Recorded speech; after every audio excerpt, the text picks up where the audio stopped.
Hi. As you all know, these days are very special, but there's also a huge sadness in these days, in this moment, because we see the war from Russia against Ukraine is going on since 1 year now, and there's no perspective when and how it will end. With this small series of interviews, we want to take a different view. We want to look ahead, and we want to talk about perspectives for both countries, actually. So this interview will take us to possible future scenarios in Russia, as we have the chance to talk with one of the leading experts of human rights in Russia, to see where civil society might actually develop to, with or without Putin. As I said, it is hardly possible to imagine how a new beginning in these two countries will look like, and even how a bright future will develop. But it is necessary from our point of view to talk about the future of both countries. In Russia, it seems to be especially difficult because from outside, it seems the opposition is very weak or nearly no existing. So even if Putin would be gone, many say, there might just a legal successor follow. Will he?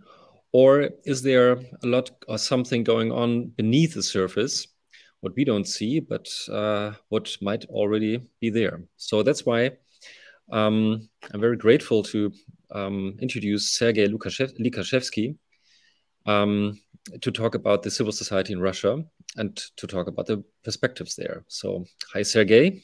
Hi, Justus.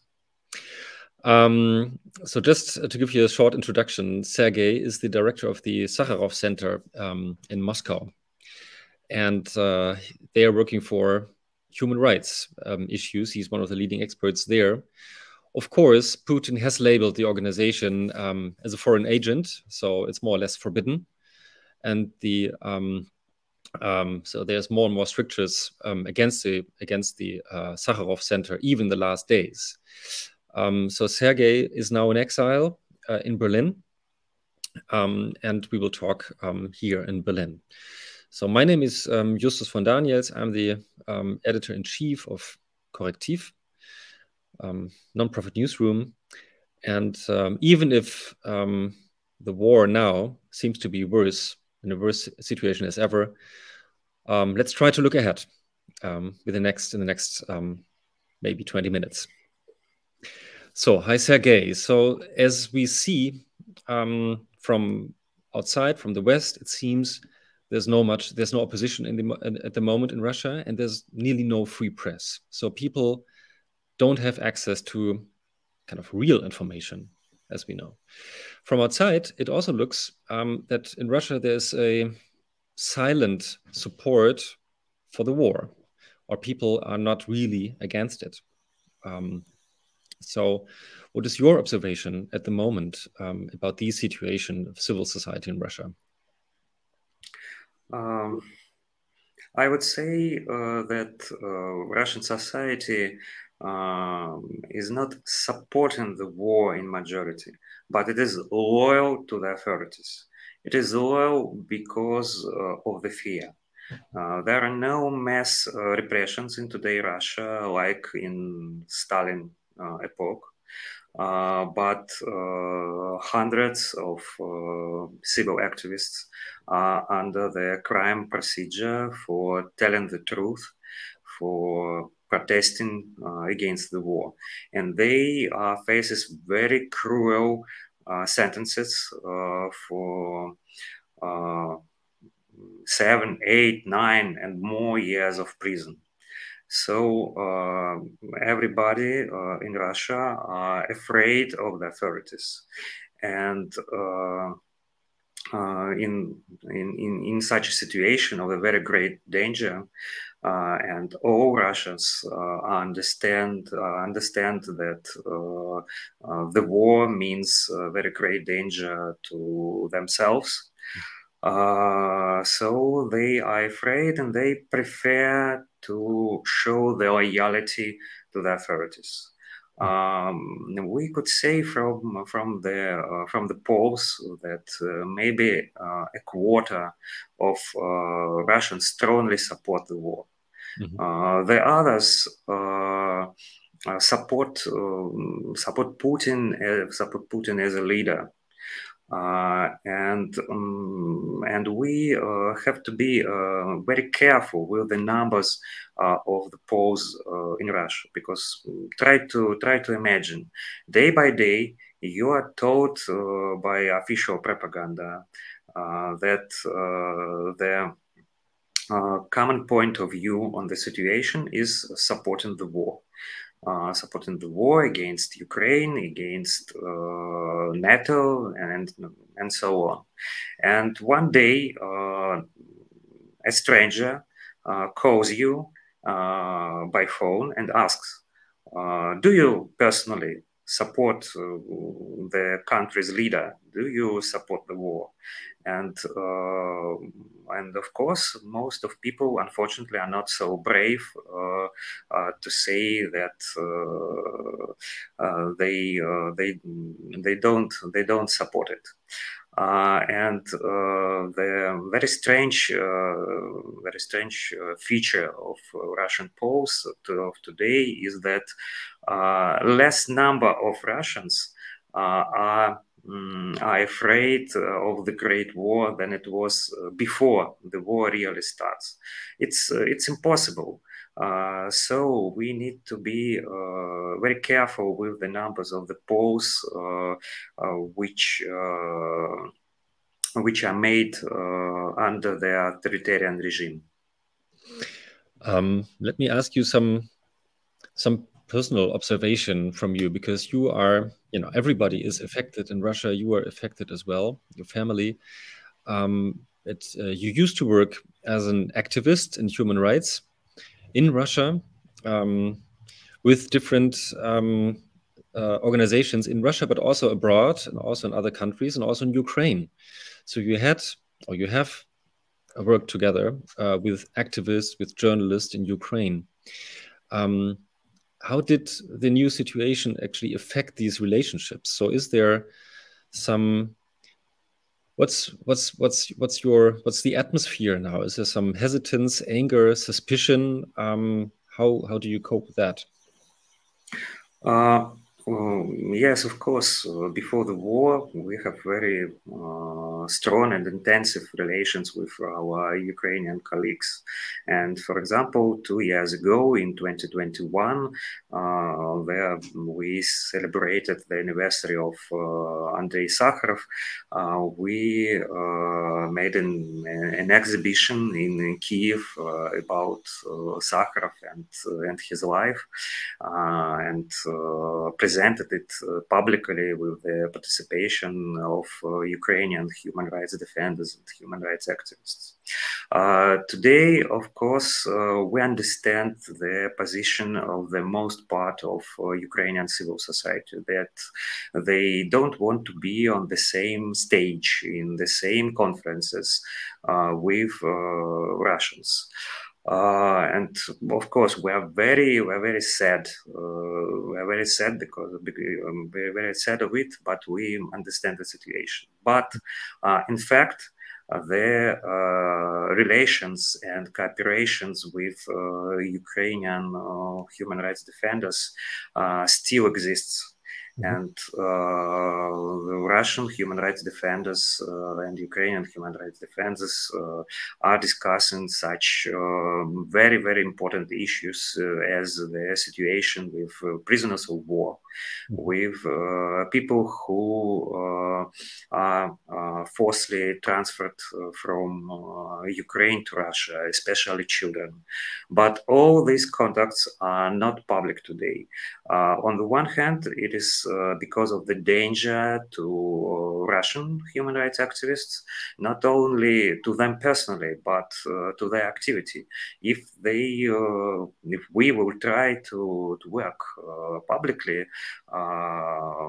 it will attend an attention of Russian law enforcement bodies, and Russian human rights defenders will lose the possibility to help Ukrainians. And at the same time, such public contacts is impossible because of the official position of the Ukraine. And as I mentioned, it is absolutely understandable. I also ask because both sides, people think about, sometimes have to think about, the future, because both countries have to be, on one hand, Ukraine has to be built up at one point, and there's also some scenarios for Russia. So I want to ask you shortly, where will Putin be after possible scenarios? And I think we all agree that, we can limit the scenarios to maybe 3 points, which you would go along, as I understand. So I want to ask you, where will Putin be if, first, if the war ends with the status quo ante, so like both countries will be as they were before the war, or second, if there will be a defeat of Russia, or thirdly, if the situation comes to the point that in the end, Ukraine would have to accept some Russian gains. So where will Putin be in these cases? If Putin will be able to keep a part of Russian territory, and unfortunately Ukraine will be forced to agree with that, Putin will proclaim his victory. And his regime became stronger, and we will see something like a neo-totalitarian regime with semi-market economy and digital police state, or something comparable to the China situation. In my opinion, Russia wouldn't be defeated absolutely, because it has 2 very important preferences. First of all is nuclear power, and the second is a territory. I cannot imagine the invention of the Ukraine into the main Russian territory. Not even Ukraine, but NATO has no ability to occupy such a huge territory, such a huge country. So we could speak only about 2 kinds of defeat. First one is pushing off Russia from the territories it occupied since 24 February. And the next one may be taking all the territories that was captured since 2014. And in both this situation, it will be a very strong challenge to Putin, because the loyalty of Russian people and the loyalty of the bureaucracy, which is the main power and the main powerful class in Russia, based on the strongness of the superior leader, on the strong man. And if Russian army will be defeated, this strongness will be questionized. And in that situation, the bureaucracy and the people will ask, why they pay so high price for this war if we take nothing or almost nothing? And I think in this situation will be the strong possibility of the erasure of the regime, and where we could see another scenarios of the future Russia after Putin. Coming to that situation, that sounds quite interesting, and it seems that the opposition or powers which would actually try to overthrow Putin are stronger than we imagine, or than we see it from the outside perspective. So where do you see these movements? So where do you get these information about that? On the one hand, of course, it is absolutely clear that the opposition as a structure, as a political power, doesn't exist in Russia today. The most important leaders like Alexei Navalny, Ilya Yashin, and others are imprisoned. Others are in exile. But at the same time, we see in Russia millions of dissidents and thousands of civil activists. And more than 20,000 of civic activists now today are charged for their protests against the war. But in the situation of the absence of political structures and leading figures, I don't see the possibility of uprising in Russia. But if the regime will start to erase, the main question will be the dialogue between the civic bureaucracy and the opposition. And on the one hand, it is a very bad idea to deal with these guys who served the Putin for years. But at the same time, there is no chance to change the regime in Russia and to make it maybe not as normal democratic regime, but not a militarized regime. Mm-hmm. So you see an important role in the civil bureaucracy, you say. So if they see that there's nothing in it for themselves with Putin, so you see there might be a change in their perspectives. How would you, from our perspective, it seems that the movement around Putin, or the Putin power, is very strong and has a very strong support. So he knows exactly how to pull strings in Russia. But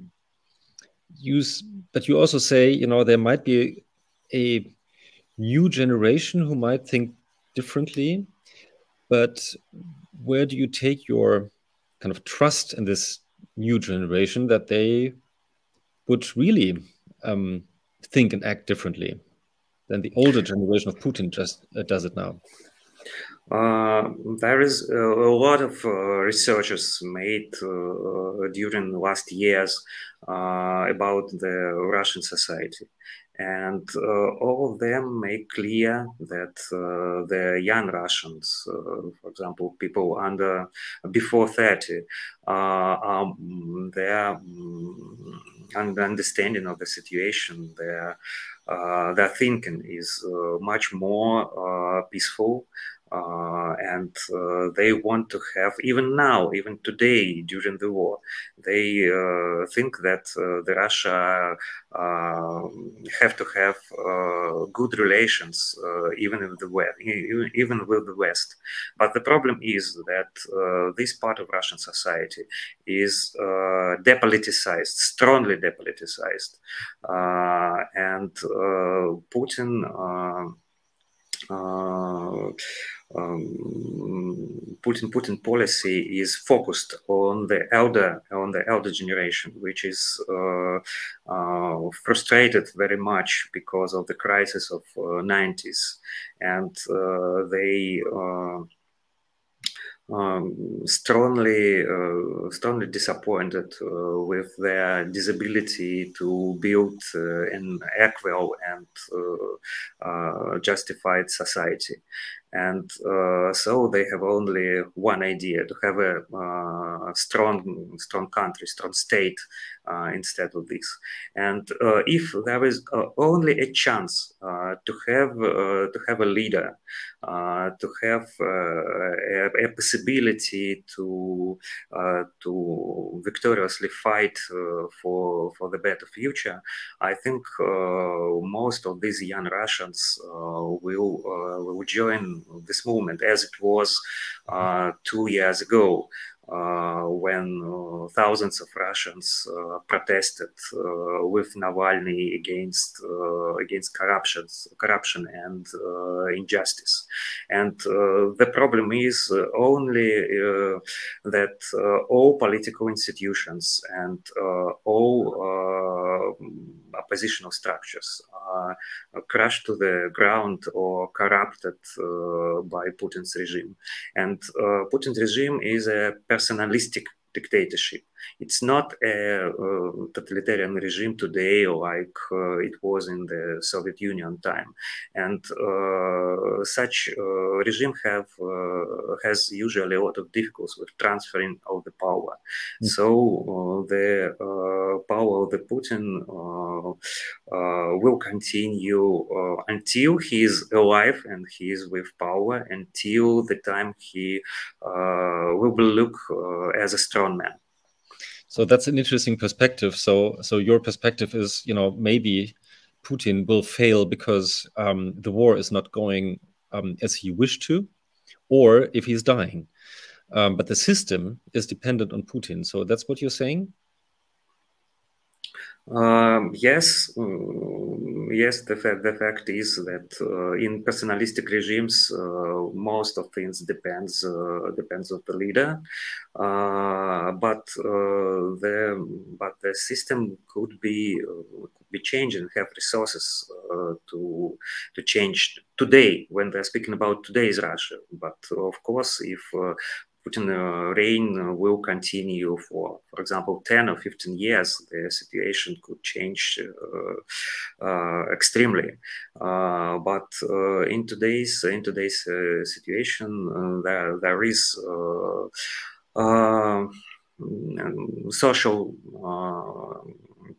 social groups in Russia, which is not agreed with this perspective to be a militarized country with a war with all the world without the end.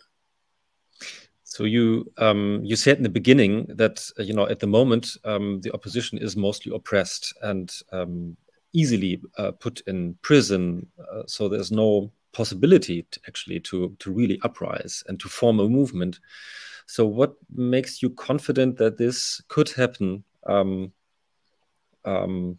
even in this state in the future? Only our historical experience in the mid of 80s of the last century. We lived in the Soviet Union without any civil movements, without any possibility to freely express their opinions and so on. But it changed in several years after the policy of the state became not so oppressive. So in the situation of freedom, I strongly believe Russians could be democratic and eager to be a free people, but the problem is that the good institutions for this were not built in previous years and were corrupted by Putin and his regime. Mm-hmm. So coming back to your personal perspective, I mean, we talked now about different outcomes of the war, about different ways of movements to uprise, different ways of Putin stabilizing his reign. What do you personally, what do you expect realistically? How or where we are in, I don't know, maybe 1 or 2 years in Russia? We're in a very difficult situation because on the one hand, we need to be to prepare everything for a long time of Putin's reign. But at the same time, we must be ready that the situation could change in 1 year. And so it's a very, very, very difficult situation. But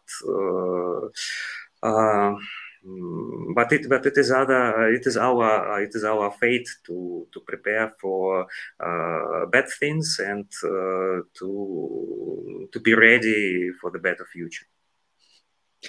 Okay, Sergey, thank you so much for your insights and also for your observations about the current situation in Russia and maybe of how the future could look like.